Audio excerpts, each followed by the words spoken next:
How's it going, everybody? My name, of course, is Breezy, and welcome back to the Football Manager Streamer Showdown YouTube channel. Season 5 of the Streamer Showdown recently wrapped up, and it had all the usual twists, turns, and drama that you would come to expect from the Streamer Showdown. And today, we're going to be taking you through the 10 best moments of Season 5. However, before we do that, I'm going to have to ask you, if you haven't already, please subscribe to the channel and leave a like on this video as well. Also, get in the comments and let me know what was your particular favourite moment from Season 5 of the Streamer Showdown. So let's not waste any further time, let's get into this, starting off with number 10. So it wouldn't be a Streamer Showdown without a few twists thrown in for good measure, and Season 5 was no different. Following the announcements of the 9 managers, it was revealed that the player pool would consist of 10 leagues. However, what the managers didn't know, that was that come draft night, there would only be 5 leagues left in which to draft from. The leagues in which they were left with were the Premier League, La Liga, the Championship, the Brazilian First Division, and the Portuguese First Division. The viewers of the Lowdown also got to decide on the budget. They had an option between £300 million, £500 million, and £700 million. They, of course, went for the £300 million option. But it didn't stop there. Following the draft, the Twitch chat had another opportunity to vote on a potential wildcard draft, which they, of course, went for. And what that essentially meant was that there would be a selection of 15 players from the leagues that were taken out, so the Bundesliga, the Eredivisie, Serie A, Liga, and the MLS. However, the wildcard players were not going to be revealed until they had been drawn by the Streamer Showdown will, or one of the Streamer Showdown. There's a lot of wills in the Streamer Showdown. Now, in return for receiving one of these wildcard players, the managers had to pick a player which they'd already drafted for their squads to effectively trade in. And the best part was the managers had no idea which players they were going to be getting, and when it was all revealed, let's just say some of the reactions were mixed, to say the least. Player number 6. Yes! Who is that? Is Steven Berghaus. So he has switched out Steven Berghaus. Cheers, everyone. Yes!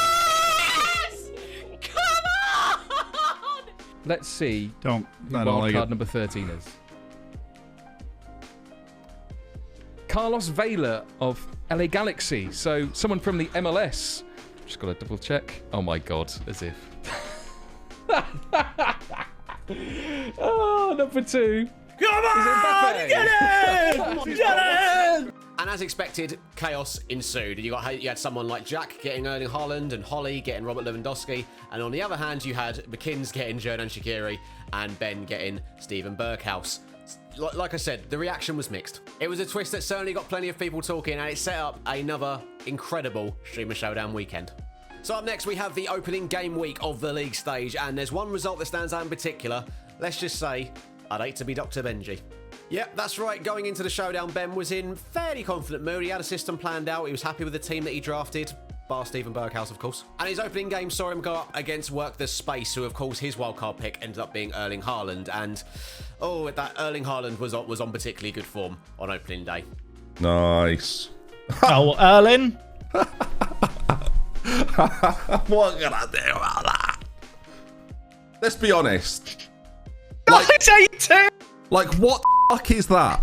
The man scored 4 goals past Dr. Benji, and the final score ended up being 8-2 to WorkTheSpace, and kind of set the tone for the first half of Ben's league campaign. It wasn't looking good for him throughout most of the Saturday, to be completely honest. I'd have to check the data on this one, but I'm pretty sure 8-2 is one of the biggest opening game week results that we've ever had in the Streamer Showdown, and it, like I said, it kind of set the tone for the rest of the weekend. Up next then, we are sticking with the league stage, and we can't go any further without talking about WorkTheSpace absolutely bottling the league title. So going into the final game week, Jack found himself 3 points clear at the top of the table, and his next opponent happened to be Claiton, who was just 3 points behind him in second, and it was basically whoever won this game won the league. All Jack had to do was avoid defeat, but in relatively typical WorkTheSpace fashion, got absolutely trounced 4-3 in the end. I mean, the scoreline made it seem a lot closer than it actually was, but Claiton came away with all 3 points, meaning that he got another league title to his name, and Jack ended up finishing third in what was essentially a 2-horse race. Come on, Jack, mate, sort it out. Up next then, we do have to talk about Dr. Benji's league campaign, and it did, like I mentioned earlier, did not get off to the best start after that heavy defeat to Jack. It looked like the Doctor could not buy a win.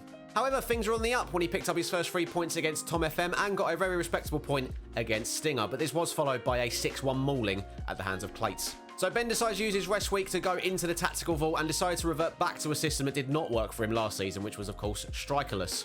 However, this season, he managed to make it work, getting a vital win against Zealand. Go on, Mo. Tell you what, I'm good at this, aren't I? I'll tell you what. And McKinn's on the final game week to ensure himself 10 points and stay clear of the elimination playoff. if I came sixth. What a turnaround stream. How do we feel about that? Am I the greatest Football Manager player on the planet today? It was a remarkable turnaround from Dr. Benji after it looked for certainty after the first 3 games especially that he was an absolute guarantee for that elimination playoff, but he managed to pull off the great escape and book his place in the quarterfinals on Sunday. He may be known as a bottle job, but maybe now we have to refer to him as the survival specialist. Or not. We'll see how next season goes, obviously. So rounding off the Saturday, we kind of have to talk about Tom FM, who had yet another miserable league campaign, which saw him finish rock bottom of the table and into Sunday's elimination playoff. After 8 games, Tom only saw himself pick up 4 points, his 1 win coming against Holly Plays, who coincidentally also joined him in the elimination playoff. So at least that was something to look forward to for Tom. You know, the one person he did manage to get a win against was a person he will be fighting against to stay in the competition come Sunday. So surely it was all set up for him to win, right? Right? No, Tom bowed out early once again, losing 2-1 to Holly in the elimination playoff, and after yet another questionable draft by Tom and a rather miserable league campaign, it's probably back to the drawing board for the man from Lincoln and maybe a new strategy in terms of how he drafts, because quite frankly, it's not working for him at the moment. I mean, his team of Toms did better, for crying out loud.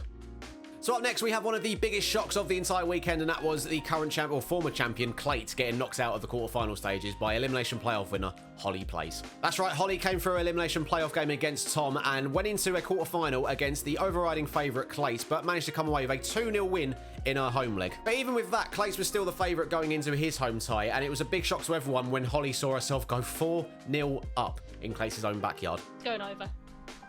Yeah, there you go. Knew it. What a man! Marco Asensio scored 2 stunning free kicks, and I have to say, Claiton was desperately unlucky not to come through with the result on this one. His players just missed chance after chance after chance. I think he said it himself. It felt like Holly had a force field around her goal. No. It's not over till the fat lady sings. Oh my God. Okay. What is wrong with them? I genuinely, this shouldn't be happening. Sometimes in FM, you just know it's not going to be your day, and by the time it was 2-0 in the second leg and 4-0 in aggregate, I think Claiton pretty much knew that his time in the competition was up, and he was indeed going to bow out early. So overall, a disappointing campaign for Claiton, but I'm sure he'll be back stronger than ever in the next season, whenever that may well be. So up next, we have what is, in my opinion, one of the best ties of the quarterfinals from Sunday, and I had the absolute pleasure of watching this on the Lowdown. It is, of course, Stinger versus Zealand. I'll say it now, I have never seen so many offside goals and so many shots hitting the post or crossbar across 2 games. It was absolutely ridiculous. The first game between Zealand and Stinger did finish 1-1, with Stinger having the much better of the opportunities, and it set up for the second leg quite perfectly, and it did see Stinger go 2-0 in front. Killian. I was going to hit it. Oh, he's passed it. Before Zealand mounted a very unlikely but very impressive comeback to draw the scores level at 2-2 and take the game to a penalty shootout. Look at Fofana. Semikais, there it is.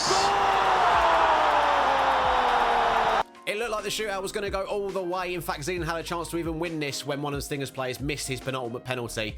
But then, you know, in typical Football Manager fashion, Zealand missed his following penalty as well. Can he do it? He can't! It's been saved! And it all came down to John McGinn, who unfortunately could not put the ball in the back of the net for Zealand, which saw him go out at the quarterfinal stages and saw Stinger progress through to another semi-final. John McGinn is the man tasked with keeping Zealand in this. Oh, it's saved! Oh, it's right down the middle. It's awful. Stinger goes through. What a tie. What a moment. Oh, who doesn't love the Streamer Showdown at this point, honestly? So coming in at number 3 then, I think we have to ask ourselves this question. Is the LaLugo era finally over? Now, LaLugo did finish second in the league and get himself to the semi-final this season. However, he came up against Jack in the semi-final. And in the first leg, saw himself go 3-0 up. Bear in mind, he was away from home in the first leg. However, that lead was cut down to 3-2. Kev did get another goal, but Jack also responded, which meant the first leg finished 4-3. And it set up for a rather dramatic second leg at the home of LaLugo. Jack will go on to win that game at 3-1, and some of the tactical decisions that Kev made in that game led to some burning questions from the Lowdown panel, in particular from Dupe, who was not happy with what Kev did with Joshua Kimmich in that second leg, and it led to quite an explosive interview, some might say. Chances. Yeah, but I was losing. But it was creating the chances. Different. Yeah, but I So was what losing. you did, a man with COVID, you were very negative. Like, I couldn't believe what you were doing.